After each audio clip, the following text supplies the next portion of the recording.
The Forsaken Hero. Volume 2. Chapter 14. First Contact. Me calling out that name caused them to pause, and a silent atmosphere hung over the classroom. Everyone's line of sight in this confined space were on me. It was 100% in astonishment. Tamaki? What happened? What is it? I carefully made sure that my voice didn't sound hollow, but was only able to say a few words. Calling out this brat's name, that's unusual. I frantically endured it and leaked out a voice. I forgot that I had used Katsurogi's name so few times. I've now been using Katsurogi's name on a daily basis. I had gotten used to the warm sensation from every time I used it. I want to protect that feeling. No, I had forgotten that Katsurogi had been called to the homeroom teacher a little while ago. I was told to bring him. A lie. I made something up. It's fine. I deceived him. If I can make it out of this place, I don't care. Samajima was silent for a short while before clicking his tongue. Just as it was getting interesting, hey. Go. He kicked the belly of the fallen Katsurogi and left the classroom with his bag. Probably because there was no longer a reason to be here. Classmates began to leave in groups. Because they were spectators for the bullying by Samajima. Tamaki, bye-bye. Yue, be careful, okay? That guy, there's no telling what he'll do. It saddened me to hear Shuri's advice. You're wrong, Shuri. Katsurogi is gentle and has a strong heart. He's the person you came to like, he's the one who loves you more than anyone. Yeah, thanks. Bye-bye. Shuri and Nanami cheerfully waved their hands and left down the hallway. Probably to go to Samajima. The Shuri of this time told me that she liked Samajima. He looked good and had both brains and brawn. He was a friendly guy, Katsurogi accepted, that is what Shuri told me. However, I knew that was just a disguise. Though it was too late now, I wanted to talk to her. Fua. I took a long breath. It became just Katsurogi and me left in the classroom. He was still groveling on the floor in pain. Right now, I was one of his main bullies. So I think, when viewing it objectively. If such a person were to try and say comforting words, what kind of things would Katsurogi feel? That he was being looked down on. Would he be thankful? I wasn't sure. Unfortunately, I couldn't predict it because I had no experience in it. I couldn't even consider. I could only deal with the outcome. All right. I tried to encourage myself with a small voice. Then, here I go. Katsurogi. Are you okay? Katsurogi didn't believe what he was seeing and opened his eyes wide. However, he instantly started glaring. What are you? Did you hit your head? Yeah. Earlier this morning, I woke up after hitting the wall. What are you talking about? Can't you see that a maiden is trying to cover up her embarrassment? And now you're being bossy. Sorry. I didn't mean it like that. I attempted to retrieve a towel from my pouch, but noticed that my clothes had changed. Well, it would have been comical to be in clothes like that at school. I was instead wearing the academy-assigned skirt and sailor blouse. Though I didn't have a towel, I brought a handkerchief in my skirt every day. Taking the light blue checkered cloth from my pocket, I applied it to where his mouth was bleeding due to it being forcibly rubbed against the floor. Are you all right, Katsurogi? Does it hurt? Katsurogi. Because I expected him to not respond, I called out his name again. With that, Katsurogi came back to reality and brushed my hand away. What are you doing? Treating Katsurogi's injury. That's what I mean. Why are you doing that? That yell clearly held anger. Though, I wasn't going to run away. I'm sorry. For everything I've done until now, I apologize. I'm so sorry. I took several steps back and bowed. What are you? Why are you suddenly apologizing? Because I noticed the sins that I've been committing.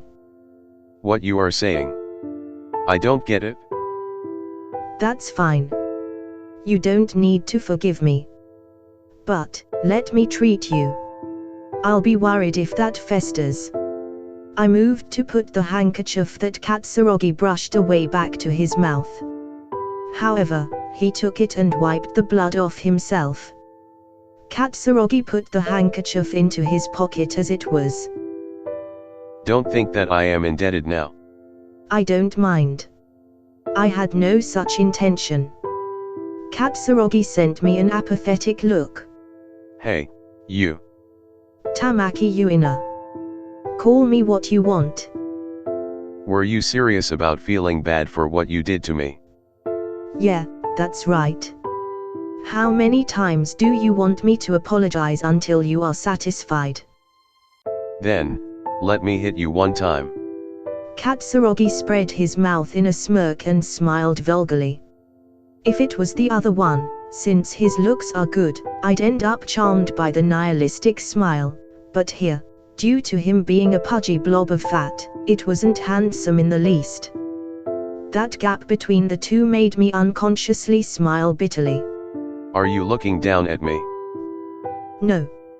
However, I was thinking that you weren't cool at all. You were looking down at me after all. For a moment I recalled pleasantly talking to him in nostalgia. The indignant Katsurogi stuck out his fist and entrusted it to his emotions. So slow. Compared to Katsurogi's punches from the experience we gained in nostalgia, these punches were very dull. I think that I could pierce it if there were a knife in my hand. It would also be easy to dodge. However, evading was no good. His fist hit my face and made a dull sound. Abandoning all attempts to brace for it, I was struck and my body was vigorously knocked onto a row of desks. Mild pain ran through my back. My right cheek too, it seemed as though it wasn't cracked though. It just throbbed. Ah. Katsurogi let a single sound escape his mouth. I wondered if he was regretting it. Or was he feeling pleasure? Perhaps it was the former. Katsurogi clenched his teeth. I heard the sound of his teeth grinding together.